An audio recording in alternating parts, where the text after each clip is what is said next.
Comment corriger toute erreur du plugin The Events Calendar sur votre site web? C'est la question qui vous a amené à cette vidéo. J'ai préparé une liste complète avec un guide étape par étape pour corriger toutes les erreurs sur votre site WordPress rapidement et objectivement. Je vais vous apprendre avec un tutoriel complet comment corriger l'erreur à laquelle vous êtes confronté, sans perdre votre temps avec des solutions inutiles. Si c'est ce dont vous avez besoin, passons au contenu.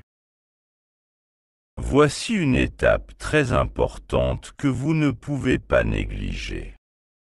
Utilisez un bon hébergement de site web. 90% des problèmes que nous rencontrons sur les sites WordPress sont toujours liés à l'hébergeur. Dans certains cas, la version PHP est obsolète. Dans d'autres cas, PHP n'a pas d'extension autorisée ou des fonctionnalités sont manquantes. Par conséquent, nous recommandons les serveurs Hostinger afin que vous puissiez utiliser PHP dans votre hébergeur. Quel que soit le pays dans lequel vous vous trouvez, ils disposent d'un support multilingue et servent le monde entier. Ils ont un plan spécifique pour WordPress avec gestion et c'est l'un des meilleurs plans pour WordPress. Nous avons testé plusieurs sites dans le cadre de ces plans. À partir du plan initial, vous pouvez héberger jusqu'à 100 sites web et ils sont compatibles avec absolument tout le monde. Sur tous les plugins que nous avons testés à ce jour, nous n'avons trouvé aucun plugin qui ne fonctionne pas dans l'environnement Hostinger. Il dispose également d'un système dans le panneau pour vérifier les virus dans les installations WordPress, effectuer des mises à jour dans le panneau et vérifier la compatibilité des plugins, ce qui vous aidera à résoudre la plupart des problèmes. Il y a un lien dans la description et si vous achetez un forfait annuel ou plus, utilisez notre lien pour soutenir notre chaîne. Une chose très importante, comme rechanger à une politique de remboursement si vous n'aimez pas le produit, vous pouvez simplement faire ce qui suit. Acheter un hébergement chez Rechanger, installer un site WordPress, installer tous les thèmes et plugins que vous avez sur votre site web actuel. Vérifiez si cela fonctionnera. Si cela fonctionne, vous savez que le problème vient de l'hébergement de votre site web et qu'il est temps pour vous de migrer. Tout ce que vous avez à faire est d'apporter votre site web à Hostinger. Même, Hostinger effectue la migration gratuitement pour vous. Tout ce que vous avez à faire est de rejoindre l'un de leurs plans. Je recommande Cloud Startup pour les sites qui ont besoin de plus de performance et j'appelle l'équipe d'assistance qui vous aidera dans le processus de migration. Avant d'apporter des modifications, vous devez sauvegarder votre environnement. Il est très important d'avoir une sauvegarde de votre site web. Même en cas de problème, effectuez une sauvegarde du site web dans son état actuel. Vous pouvez demander à l'équipe d'assistance de votre société d'hébergement ou vous pouvez embaucher Hostinger, lien dans la description, et vous pouvez avoir leur sauvegarde automatique. La sauvegarde sur le panel Hostinger est très simple à faire. Je vais enseigner ici et presque toutes les sociétés d'hébergement sont identiques. Dans le panel de votre hébergeur, vous accédez au fichier et vous aurez l'option de sauvegarde. En arrivant ici à l'option de sauvegarde, je peux cliquer sur Créer une nouvelle sauvegarde. Je viens de sélectionner, il m'avertit qu'il va écraser la sauvegarde précédente, continuer et il commence à créer ma sauvegarde. Je dois attendre que cette sauvegarde soit terminée. Je peux donc commencer à apporter les modifications qui résoudront les problèmes liés au plugin et au thème de mon site web. OK, sauvegarde terminée. Vous pouvez maintenant accéder à votre site web et apporter les modifications nécessaires. Si vous rencontrez un problème, il est très simple de restaurer la sauvegarde. Vous pouvez venir ici pour restaurer le site web. Sélectionnez la date de la sauvegarde que vous avez effectuée. Cliquez sur Restaurer et il effectue tout le processus. Ceci chez Hostinger. Si vous utilisez une autre société d'hébergement, contactez simplement le support technique et il vous aidera à résoudre le problème et à effectuer une restauration si nécessaire. C'est la première étape pour résoudre les problèmes. En fait, si vous rencontrez un problème et n'avez aucune nouvelle information sur le site, vous pouvez essayer de restaurer les anciennes sauvegardes pour voir si cela résout le problème que vous rencontrez. Une autre étape consiste à changer le navigateur que vous utilisez. Je sais que cette étape semble évidente, mais dans de nombreux cas, elle résout les problèmes. Testons, allons-y. Sélectionnons le navigateur que nous utilisions précédemment. Copions l'URL et collons-la simplement dans un autre navigateur. Il peut s'agir de n'importe quel navigateur et sur votre ordinateur. Vous disposez certainement de plusieurs navigateurs. Si vous utilisez Windows, Microsoft Edge est fourni par défaut. Si vous êtes sous macOS, vous disposez de Safari. Si vous utilisez Linux, Firefox est fourni en standard. Vous pouvez basculer entre les navigateurs pour voir si la page web s'ouvre. Un autre conseil important est d'essayer d'ouvrir la même page sur votre téléphone portable. Passons maintenant à la solution où nous modifierons taxe.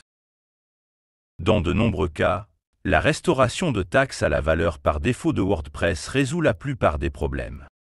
Cependant, il est important de prêter attention au point suivant. Si vous utilisez un plugin de mise en cache dans WordPress, vous devez d'abord désactiver le plugin. Si votre WordPress ne se charge même pas, alors oui. Vous pouvez d'abord modifier taxe, puis désactiver le plugin de cache. La plupart des plugins de mise en cache modifient le fichier taxe de WordPress. Allons-y. Je vais ouvrir à nouveau mon panneau d'hébergement. Je vais accéder au gestionnaire de fichiers, accéder au gestionnaire de fichiers et rechercher le taxe actuel de mon site web, dans public.html. Je vais chercher le fichier taxe. Il est là. La première chose que je dois faire est d'en créer une copie. Je vais donc copier le fichier, sélectionner le dossier actuel dans lequel je me trouve, copier, et cela créera un autre taxe pour moi en dehors de public.html.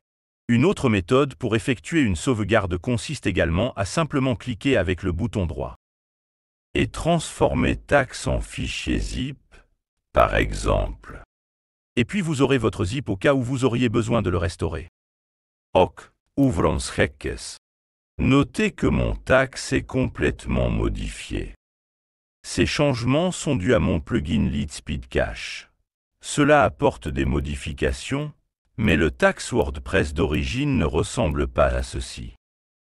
Dans la documentation officielle de WordPress, on peut voir l'apparence originale de taxe. En cas d'erreur, vous pouvez copier le contenu, coller le nouveau contenu dans taxe et enregistrer le fichier. Cela vous aidera à tester si votre site web fonctionnera à nouveau ou non. Si le site ne fonctionne plus, restaurez le fichier tel qu'il était et le fichier ne fonctionne plus. Et passons à l'étape suivante. Une façon de résoudre les problèmes consiste également à modifier les autorisations des dossiers dans lesquels votre plugin a été installé. Dans de nombreux cas, une personne décompresse un fichier zip directement dans le dossier WordPress où se trouve le plugin. Et cela modifie les autorisations et le propriétaire du dossier, provoquant des erreurs critiques dans WordPress. Revenons au tableau de bord de notre hébergeur. Je suis arrivé à Fichier, Gestionnaire de fichiers. Accéder à notre gestionnaire de fichiers, notre File Manager. Aller dans Public HTML. Accéder à WP Content. Aller dans le dossier plugin et on retrouve ici tous les plugins installés dans WordPress. Notez qu'il dispose d'autorisations de dossiers spécifiques. Il s'agit du modèle d'autorisation de dossier sur le web. Si votre répertoire ne dispose pas de ces autorisations, vous pouvez cliquer avec le bouton droit. Vous pouvez accéder aux autorisations et modifier les autorisations. Notez que l'autorisation est 755. Si je coche une case, je modifie les autorisations. La valeur par défaut est 755. Cochez l'option récursif, répertoire et fichier et cliquez sur Mettre à jour. Important, si vous souhaitez conserver l'état d'origine du dossier, avant d'effectuer la modification, vous pouvez cliquer avec le bouton droit, accéder à Archiver, sélectionner le format de fichier. Et cela créera une sauvegarde pour vous avec l'état d'origine. Ici l'autorisation est différente mais dans ce fichier zip, les autorisations restent les mêmes que sur votre écran. Augmenter la mémoire PHP. C'est une étape qui résout la plupart des cas de problèmes avec les plugins. Notamment les cas d'instabilité, lors des démarrages et arrêts du site. Allons-y. En arrivant sur le tableau de bord de votre société d'hébergement, vous pouvez cliquer ici sur Avancer, Configuration PHP, et vous arriverez sur cet écran. Vous allez dans les options PHP. Vous descendrez à l'option qui parle de mémoire PHP. Ici, je l'ai réglé sur 512 mégas. Je peux le changer en 1024. En gardant à l'esprit que mon plan a 3 gigaoctets, incroyable, 3 gigaoctets de RAM. Je peux passer par exemple à 1024, descendre ici, sauvegarder, et cette étape, au bout de quelques secondes, peut complètement changer les performances de votre site. Notamment en faisant plusieurs plugins qui ne fonctionnaient plus à cause de l'utilisation de PHP, sont disponibles sur votre site internet. Mémoire excessive ou pas excessive, juste l'utilisation nécessaire, remettez-les en état de marche.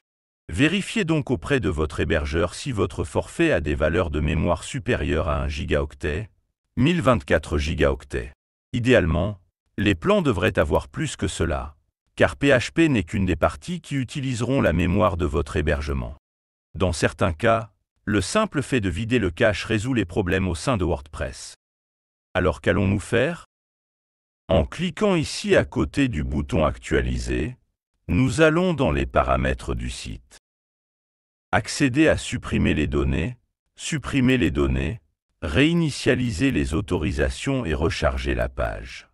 Mais au lieu de cliquer sur le bouton Recharger, je vais appuyer dessus sur le clavier.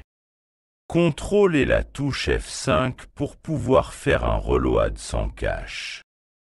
Une fois cela fait, la page sera rechargée sans utiliser le cache et si j'ai des problèmes causés par le cache, ils seront résolus. Temps, c'est de l'argent. Si vous avez besoin d'une équipe pour résoudre des problèmes avec vos applications, votre infrastructure et votre application web, contactez-nous.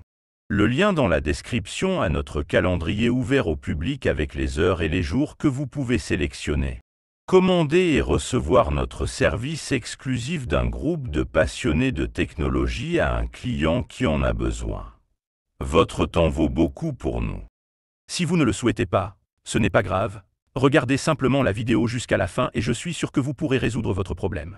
Si vous voulez gagner de l'argent en résolvant des problèmes WordPress, il y a un lien dans la description qui vous mènera à la meilleure formation qui soit. Je veux que vous réfléchissiez à ce qui suit. Selon vous, qu'est-ce qui est le plus probable? Que quelqu'un vous paie 1000 $ pour un site web dont il ne sait même pas s'il en a besoin? Ou que quelqu'un qui a déjà un site web fonctionnel et qui a un problème vous paie 1000 $ pour le résoudre? Résolvez les problèmes avec des outils déjà existants. C'est un marché immense et peu exploré. Vous avez la possibilité de travailler sur l'urgence, le besoin d'entreprises déjà actives. Cliquez sur le lien dans la description et je suis sûr que vous l'aimerez. Allez les gars, si aucune des autres étapes de cette vidéo n'a permis de résoudre votre problème, je vais vous apprendre à contacter l'équipe d'assistance du calendrier des événements sur wordpress.org. Je vous laisse le lien vers cette page que je suis. Ici maintenant, premier commentaire épinglé pour que vous puissiez accéder exactement à cet endroit où je suis. Allons-y, dès que vous accéderez au lien, vous pourrez vous connecter avec notre compte wordpress.org. En vous connectant, on va ici, si vous le souhaitez, dans le coin inférieur droit ici. On va dans la partie support en entrant dans la partie support. On va dans Créer un sujet. Laissez-le se charger ici. Je clique ici pour que vous puissiez voir. Allons ici, créer un sujet. En créant un sujet ici, nous allons d'abord mettre ici un titre sur notre sujet. Il n'est rien de plus que l'erreur que vous recevez. Vous inclurez également le lien vers votre site web. Et maintenant vient le conseil en or, qui est cette copie, ce petit texte prêt. Je vous laisserai là aussi, dans le premier commentaire épinglé. Il contiendra déjà tout ce que vous devez mettre ici dans ce message que nous enverrons au support, afin qu'il puisse comprendre comment fonctionne tout votre environnement et quelle pourrait être la cause de cette erreur. D'accord? Je laisse tout prêt en commentaire et il ne vous reste plus qu'à renseigner vos coordonnées. C'est parti! La première chose que vous entrerez est votre société d'hébergement. Dans notre cas, c'est Hostinger. Vous entrerez la version de PHP que vous utilisez, la version de WordPress que vous utilisez et la version du plugin que vous utilisez. Tout autre plugin que vous avez installé sur votre site web. Vous devez également indiquer clairement ici ce qu'ils sont et s'ils sont actifs. Si vous disposez d'un plugin de mise en cache actif, pensez à le séparer des autres plugins et à indiquer clairement s'il est actif ou non. En recevez-vous ce message d'erreur, d'accord? LobDebug. LobDebug, je vous ai appris comment les activer en quelques étapes derrière cette vidéo. Si vous avez reçu un quelconque type de retour de sa part, vous devriez également mettre le message que vous avez reçu ici afin que nous puissions l'envoyer au support du plugin. D'accord? Et maintenant, nous allons mettre ici deux textes très simples. Un expliquant comment le processus que vous essayez de suivre devrait fonctionner et un petit texte expliquant comment cela fonctionne pour vous et quelle erreur vous obtenez. D'accord? C'est tout ce que vous avez à faire. C'est le message que nous allons envoyer au support. D'accord? Mettons quelques balises ici pour permettre aux gens de comprendre plus facilement ce que vous devez faire. Quel est ce sujet sur lequel nous allons les appeler, d'accord? Ces deux petites cases ici, ces petites cases, pas besoin que les gens comprennent, elles n'auront probablement aucun sens. Cela n'aura aucun sens pour à vous de les vérifier. Je vous recommande de le lire. Si cela a vraiment du sens avec ce que vous avez écrit, vous le marquez, mais vous n'avez probablement pas besoin de le faire. Le dernier ici, je vous recommande de le marquer afin que vous puissiez recevoir une notification par email lorsqu'ils répondent à votre ticket et maintenant un addendum avant de l'envoyer. Écrivez toujours ces messages en anglais, car c'est la langue la plus utilisée au sein du web et certainement si vous écrivez ceci ici en anglais, il sera beaucoup plus facile pour elle, équipe d'assistance, de comprendre ce que vous avez écrit. Elle vous aidera à résoudre ce problème beaucoup plus rapidement. Et voilà, vous pouvez faire un sous-réunion. Vous avez déjà contacté le support comme prévu et ils vous ont répondu. Cette vidéo restera ici. Merci, dit-il.